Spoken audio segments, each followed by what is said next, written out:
بسم اللہ الرحمن الرحیم، السلام علیکم۔ میرا نام جعفری ہے، آپ کو اپنے بلاگ میں خوش آمدید کہتے ہیں۔ چینل کو پلیز سبسکرائب کیجئے، ویڈیو کو لائک اور شیئر کریں اگر آپ کو پسند آئے۔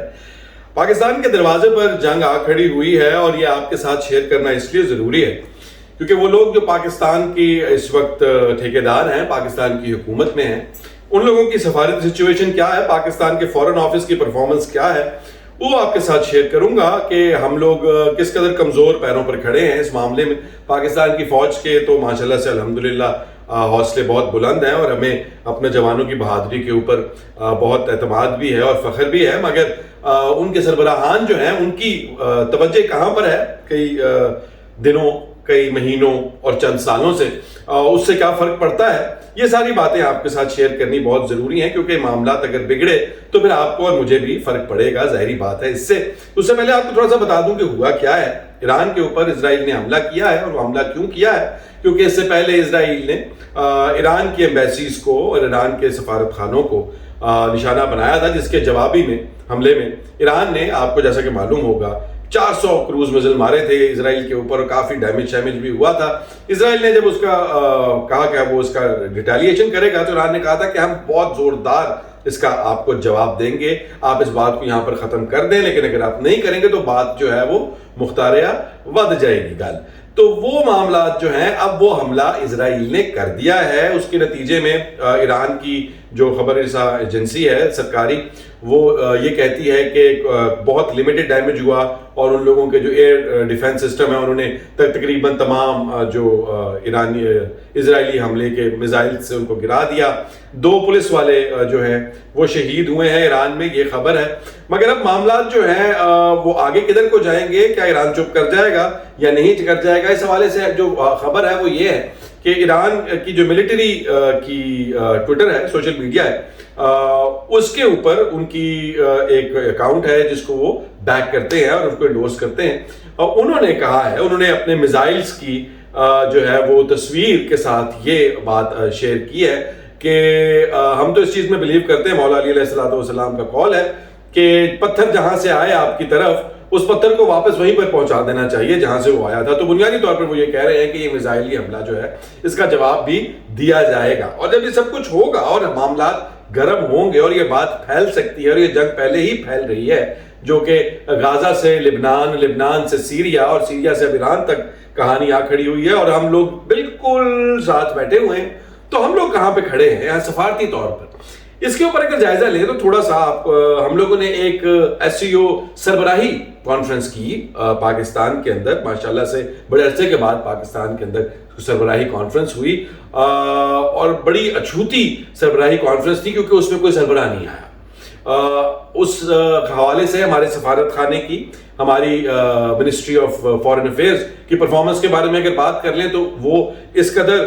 زبردست ان کی انفارمیشن ہے اور ان کی اطلاعات اتنی زبردست ہوتی ہیں کہ انہوں نے کھڑے ہو کے سب کو کہا کہ صدر شی جن پنگ آئیں گے اور رشیا سے صدر پوٹن آئیں گے۔ آپ یہ بات سمجھ سکتے ہیں کہ ایک ملک کی فارن آفس کھڑے ہو کے اس بات کا دعویٰ کرے اور سب کو اس بات کی تصدیق کرے کہ ہاں جی وہ آ رہے ہیں، اور اس کے بعد جب وہ نہ آئے تو ڈوب مرنے کا مقام ہے۔ وہ تو ایک علیحدہ مسئلہ ہے، لیکن پریشانی کی بھی وجہ ہے کہ آپ کا جو سب سے ٹاپ کا ادارہ ہے سفارتی تعلقات کے حوالے سے، وہ اس قدر مس انفارمڈ ہے، اس کی حالت اتنی خراب ہے کہ وہ آپ کی پوری دنیا میں سدکی کروا رہا ہے۔ اس کو اگر پکا 100% نہیں پتا تو منہ بند کر کے بیٹھ جائیں، بچوں کی طرح کھڑے ہو کے کیمرے کے آگے شوق پورے کرنے کی ضرورت کیا ہے؟ لیکن اب یہ بھی آپ نے سفارتی سچویشن کی بھی حالت دیکھ لی۔ ایران جس کے ساتھ یہ معاملات چل رہے ہیں، اور ہم رشیا اور چائنا کے بلاک کی بات کر کے بہت خوش ہوتے ہیں، پاکستان روس اور چائنا کے بلاک میں جائے گا اور ایک بہت بڑا جو ہے وہ یہ بلاک بنے گا۔ اس ایران کے بارے میں اگر بات کریں کہ ایران کی طرف سے اس کانفرنس میں ان کا معدنیات کا جو منسٹر ہے وہ آیا تھا۔ آپ کو پاکستان کا معدنیات کا منسٹر کون ہے؟ اس کا نام تو شاید پتہ ہی نہ ہو، مجھے بھی نہیں ہے کون ہے۔ تو ایران والوں کا کس کو یاد ہوگا کہ کون تھا کون نہیں تھا؟ تو بنیادی طور کے اوپر یہ حالات و واقعات ہے کہ انہوں نے اپنا جو ہے وہ اتنے لو گریڈ کا بندہ آپ کی سربراہی کانفرنس کے اندر بھیجا. ہم لوگوں نے بڑی بغلیں شغلیں بجائی. حالات و واقعات اصل اندر کے جو ہیں وہ یہی ہے کہ پریشانی تھی اور کانپیں ٹانگ رہی تھیں, معلوم نہیں تھا کہ کون آ رہا ہے کون نہیں آ رہا. اس کے بعد جو چائنا سے چین کے وزیر اعظم آئے, سیکنڈ ان کمانڈ شی جن پنگ تو نہیں آئے, وزیر اعظم آئے, وہ بھی 4 دن کے دورے میں آئے تھے. 4 دن کا دورہ پورا کیے بغیر ہم 4 دن کا دورہ چلاتے رہے, اور وہ محترمین جو ہیں وہ ایس سی او کے فوراً بعد اڑ لیے واپس. انہوں نے اپنا 4 دن کا دورہ بھی پورا نہیں کیا ماشاءاللہ سے. تو اب آپ اس بات کا اندازہ میرے کہنے پہ نہیں خود لگائیں کہ ہمارے ملک کی جو حکومت ہے اس کے سفارتی معاملات کے اوپر کتنی کو تگڑی گرپ ہے, وہ کہاں پہ کھڑی ہوئی ہے. اور ایسی سچویشن میں جو اب ہمارے دروازے تک یہ جنگ آ گئی ہے, اس سچویشن کے اندر آپ نیوٹرل بہت زیادہ دیر نہیں رہ سکتے, کیونکہ آپ جب نیوٹرل رہتے ہیں آپ دونوں سائڈوں کو جو ہے وہ ناراض کرتے ہیں. اب ہمارا مسئلہ یہ ہے کہ ہم نے پیسے لینے ہیں امریکہ سے. امریکہ وہ ہے جو الجزیرہ نے بھی ریسنٹلی ایک بہت بڑی رپورٹ کل بریکنگ نیوز دی ہے کہ برطانوی اور امریکی 6000 جہازوں نے جب سے غازہ جو ہے وہاں پہ مسئلہ کھڑا ہوا ہے انہوں نے اسرائیل کو اسلحہ فراہم کیا ہے, لیکن ہم نے پیسے ان سے لینے. آئی ایم ایف ان کا بچہ ہے. جب آ ہی گئی ہے جنگ تو پھر آپ کو کسی جانب کوئی جھکاؤ کوئی ڈیسیجن لینا پڑے گا, اور وہ ڈیسیجن لینے کی نہ تو ہماری اصلی ہے, اس میں تو کوئی بھی حکومت ہو تو آپ اس حکومت کے اوپر ملبہ نہیں ڈال سکتے کہ بھی ہم لوگ معاشی طور پر اتنے بیچارے ہیں کہ ہم لوگ کیا کھڑے ہو کے کسی کا ساتھ دیں گے. لیکن ایسی سچویشن میں جب آپ کی کمر دیوار کے ساتھ لگی ہوئی ہو تو وہاں پر جو آپ کی لیڈرشپ ہوتی ہے نا, وہ جو اس کی جو اوریٹری سکلز ہوتے ہیں, اس کے بات کرنے کا انداز ہوتا ہے, وہ آپ کے کام آتا ہے. وہاں پر پوزیشن لینے کا آپ کو فائدہ ہوتا ہے. اس لیڈر کے کیرزما کو آپ یوز کرتے ہیں بجائے اس کے کہ وہ کہے کہ جی بیگرز کانٹ بی چوزرز, اور وہ بالکل لیٹ جائے, اس کو عادت ہی لیٹنے کی ہو, کبھی فوج کے آگے کبھی کسی کے آگے اور کبھی کسی کے آگے. تو بنیادی طور کے اوپر یہ اسٹرانگ لیڈرشپ اس وقت پاکستان میں ایگزسٹ نہیں کرتی. جو فوجی ہارڈ ویئر کی بات ہے, بہت زیادہ 10 سال نہیں ہوئے, 2-3 سال پہلے باجوہ صاحب سارے صحافیوں کو اکٹھا کر کے تو یہ ماتم کر کے جا چکے ہیں کہ ہم لوگوں کے ٹینکوں کو زنگ لگا ہوا ہے, ہم 8 دن سے زیادہ لڑ نہیں سکتے, ہم لوگوں کی سچویشن بہت خراب ہے. تو اب اللہ تعالیٰ اپنا کرم رکھے, پاکستان کی سرزمین کو اپنے حفظ و امان میں رکھے, لیکن یہاں پر جو ایک لیڈرشپ کا کال ہے وہ پاکستان کو بہت مہنگا پڑ سکتا ہے. اور اس سچویشن کے اندر جو پاکستان کی افواج پاکستان ہیں وہ تو ان کے اوپر تو ہمیں بہت فخر ہے, لیکن جو ان کے سربراہان ہیں ان کی جو فوکس ہے, ان کی جو پوری کانسنٹریشن ہے وہ کچھ دنوں, کچھ ہفتوں, کچھ مہینوں اور شاید کچھ سالوں سے کہیں اور ہے. تو وہ کتنے ویل انفارمڈ ہیں اور وہ کتنے پریپیئرڈ ہیں, اس پر بھی بہت بڑا سوالیہ نشان ہے. لیکن یہ تو وقت کے ساتھ ہی پتہ لگے گا. یہ جب اب کٹا کھلے گا, ایران ریٹیلیٹ کرے گا اور پھر بات بڑھے گی, جو کہ مجھے نظر آتا ہے بڑھ رہی ہے, تو پھر کیا ہوگا اس کے بعد پاکستان کی حکومت کا رول پتہ لگے گا کہ یہ کیا کرنے جا رہے ہیں. اب آ جاتے ہیں سپریم کورٹ کی جانب, جہاں پر ایک بڑی, آپ سوشل میڈیا پہ بھی دیکھیں, خبروں میں بھی دیکھیں, جسٹس یحییٰ آفریدی کا انتہائی مثبت قدم, انہوں نے پریکٹس اینڈ پروسیجر کمیٹی کے اندر واپس منیب اختر کو ڈال لیا, اور جسٹس منصور علی شاہ تو ویسے سینئر جج ہیں, ان کو تو ہونا ہی تھا. ایک بہت ہی خوشائند قدم ہے, ایک پازیٹیو اپروچ ہے, ایک فریش سٹارٹ ہے پاکستان کی عدلیہ کے لیے. یہ سب جھوٹ ہے, یہ سوائے منافقت کے اور کچھ بھی نہیں ہے. وہ میں آپ کو بتا دیتا ہوں کیسے. وہ ایسے کہ یہ جو پریکٹس اینڈ پروسیجر کمیٹی جس کو چینج کیا گیا تھا, اس لیے کیا گیا تھا تاکہ جسٹس منصور علی شاہ اور جسٹس منیب جو ہیں وہ میرٹ کے اوپر سچویشن کے حوالے سے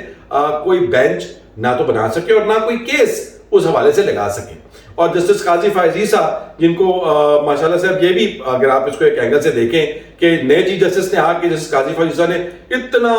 بڑا پرلو بنا کے ان کے خلاف چارج شیٹ, منیب اختر یہ ہیں اور وہ ہیں, کلاس میں لیٹ آتے ہیں, ہوم ورک نہیں کرتے ہیں اور بچوں کے ساتھ باتیں کرتے ہیں, بلیک بورڈ پہ انہوں نے نام بھی لکھا تھا ان کا, تو وہ ساری باتیں پیچھے چلی گئی ہیں. اور اچانک جسٹس منیب جو ہے وہ بالکل بہترین اور فٹ ہے اس کمیٹی کے لیے. تو یہ بھی جسٹس قاضی فائز عیسیٰ کو جاتے جاتے پیچھے سے ایک لات پڑی ہے,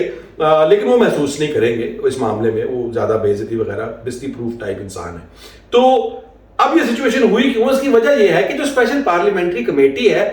آخری سے اس کی ہے, اس نے فیصلہ کرنا ہے. جہاں پر جسٹس منصور علی شاہ, جسٹس منیب اختر مل کے کوئی, یا وہ کمیٹی ایون جسٹس یحییٰ جو ہے وہ کوئی کیس لگانے کی کوشش کریں گے, تو وہ پیچھے سے وہ ایسے ان کی جو ہے وہ سنگلی، کیونکہ اب سنگلی ہر جج کے گلے میں جو ہے حکومت کی ہے، تو وہ ان کی سنگلی پکڑ کے کھینچیں گے اور کہیں گے نا نا نا نا بیٹا ایسے نہیں، ہم جو کہہ رہے ہیں وہ کیس لگے گا، ہم جو کہہ رہے ہیں وہ جج بیٹھے گا۔ تو یہ والی جو پریکٹس اینڈ پروسیجر کمیٹی جو ہے نا، یہ صرف بچے کے کھیلنے کے لیے نہیں، وہ ایک موبائل دے دیتے اس کو کہ آپ کان سے لگا کے ہیلو ہیلو کرتے رہیں، تو یہ بھی وہی ہے ایگزیکٹلی، نہ اس میں کوئی سم ہے اور نہ اس کی اسکرین کے اوپر سوائے کارٹونوں کے کچھ چلتا ہے، اور جو کہ ایک سچویشن پاکستان سپریم کورٹ کی اب کارٹون والی ہی بن گئی ہے۔ تو اس لیے یہ قدم کسی قسم کا کوئی خوش آئند، کوئی فریش سٹارٹ ایسا کچھ نہیں، یہ منافقت کی زندہ مثال ہے کہ آپ دنیا کو یہ دکھا رہے ہیں کہ دیکھیں ہم کتنے مہان ہیں، ہم نے آپ کو واپس بلا لیا ہے، جبکہ آپ کے ہاتھ اور پاؤں ہم نے کاٹ دیے ہوئے ہیں۔ اور آخری بات، جاتے جاتے پاکستان تحریک انصاف کے اندر جو بہت بڑا گند پھیلا ہوا ہے اور آپس کے مسئلے مسائل جو ہیں وہ چل رہے ہیں، فواد چودھری صاحب جو ہیں وہ کھل کے سلمان اکرم راجہ کے خلاف اب باتیں کر رہے ہیں، ان کی پرانی خبریں نکال کے ٹویٹ کر رہے ہیں اور یہ کہہ رہے ہیں کہ جی اس شخص سے تو پاکستان مسلم لیگ نون کے حق میں کیس لڑے تھے، کیا اس کو معاف کیا جا سکتا ہے، کیا اس کے اوپر ٹرسٹ کیا جا سکتا ہے، کیونکہ یہ پہلے کسی اور کے ساتھ تھا۔ تو اگر بات یہاں پر لے کر آئے فواد صاحب کے ساتھ، آل ڈیو ریسپیکٹ، اور میں ہمیشہ کہتا ہوں کہ وہ بڑے اچھے سیاستدان ہیں، پی ٹی آئی کو ان کی ضرورت ہے، مگر اگر یہ دیکھنا ہے کہ ماضی میں کوئی کیا کرتا رہا ہے، تو فواد صاحب کی تو ماشاءاللہ ایسی کوئی رنگین ہسٹری ہے کہ ایک جگہ تے پیر انہوں نے رکھیا ہی نہیں تھوڑی دیر تک، مطلب کبھی فوج کے ساتھ، کبھی کاف لیگ کے ساتھ، کبھی پیپلز پارٹی کے ساتھ، کبھی میاں صاحب کے ساتھ لیگ سے لیگ، کبھی ترین صاحب کے ساتھ جو ہے وہ ہیلو ہائے۔ تو مطلب فواد صاحب کے منہ سے ایسی باتیں بہت زیادہ اچھی اور مناسب نہیں لگتی ہیں، تو ان کو تھوڑا سا نا ایسے کر کے دیکھنا چاہیے اور اس کے بعد بولنا چاہیے، باقی پرنسپل سٹینڈ کے اوپر بات چیت کریں، بسم اللہ، اس کے اوپر ان کی جو کرٹیسزم ہے وہ کئی جگہ پر بڑا کمال بھی رہا ہے، لیکن یہ جو آپ پبلکلی صرف اس وجہ سے کہ انہوں نے آپ کے بھائی کو جو ہے اس میں سے ایک لیگل ٹیم کے واٹس ایپ گروپ میں سے نکال دیا ہے، تو ٹھیک ہے، بڑی اچھی بات ہے کہ آپ جو ہے اپنے بھائی کے لیے کھڑے ہو رہے ہیں، لیکن ذرا سوچ سمجھ کے بندہ گل بات کرتا ہے کہ پٹھی نہ پہ جائے۔ تو یہ فواد صاحب کو جو ہے، اور اس سارے کے نتیجے میں جو پی ٹی آئی گندی ہو رہی ہے اس کا ایک الگ مسئلہ ہے۔ خان صاحب نے معاملات اپنے ہاتھ میں لے لی ہیں، جو خان صاحب کے لیے جو آسانیاں لوگ ساری بات چیت چل رہی ہے، یہ پی ٹی آئی کی قیادت کا اس میں صفر جو ہے وہ کیا دھرا ہے، ان کا کوئی رول نہیں ہے۔ خان صاحب کو نظر آ گیا کہ ان لوگوں کے ہاتھ میں اور ان لوگوں کی اوقات اور ان لوگوں کی جو ہمت اور ابیلٹی ہے اس سے کچھ نہیں ہونے لگا، تو انہوں نے he has taken matters into his own hand، اور وہ ان کی وجہ سے وہ سارا کچھ ہو رہا ہے۔ تو آپ خدا رہا اگر پی ٹی آئی کے سپورٹرز ہیں تو اپنے لیڈرز کو یہ بات سوشل میڈیا پہ یا کہیں اور کہ جی آپس کی لڑائیاں بند کریں، جو آپ کا اصل مقصد ہے اس کی طرف جائیں، لیکن ہوتا نظر نہیں آ رہا۔ کہیں پر گوہر صاحب کے مسئلے مسائل ہیں، کہیں پر یہ والے مسئلے مسائل ہیں، کوئی کہتا ہے کہ عمر ایوب جو ہے وہ مخلص نہیں ہے، کوئی کہتا ہے فلانا مخلص نہیں ہے، تو بنیادی طور کے اوپر ایک بکھراؤ کا شکار ہے پاکستان تحریک انصاف۔ اب اس کو جوڑنے کی ضرورت ہے، لیکن ایسا کوئی ایجنٹ نظر نہیں آ رہا جو کہ یہ سارا کام کرے۔ ہر بندے نے ایک اپنی وکری جو ہے وہ 1.5 اینٹ کی مسجد بنائی ہوئی ہے، اپنا اپنا سودا بیچ رہے ہیں خان صاحب کا نام لے کر، لیکن اس سب سے کوئی فائدہ نہیں ہوگا۔ خان صاحب یہ ساری باتیں دیکھ رہے ہیں، ان تک پہنچ رہی ہیں کہ نہیں اس بارے میں تو جب وہ باہر آئے گی پتہ لگے گا۔ مگر یہ جنگ کے حوالے سے اپڈیٹ اور جوڈیشری کے حوالے سے اپڈیٹ لے کے آپ کے ساتھ کل ملاقات دوبارہ کریں گے۔ اپنا خیال رکھیے گا، اللہ حافظ۔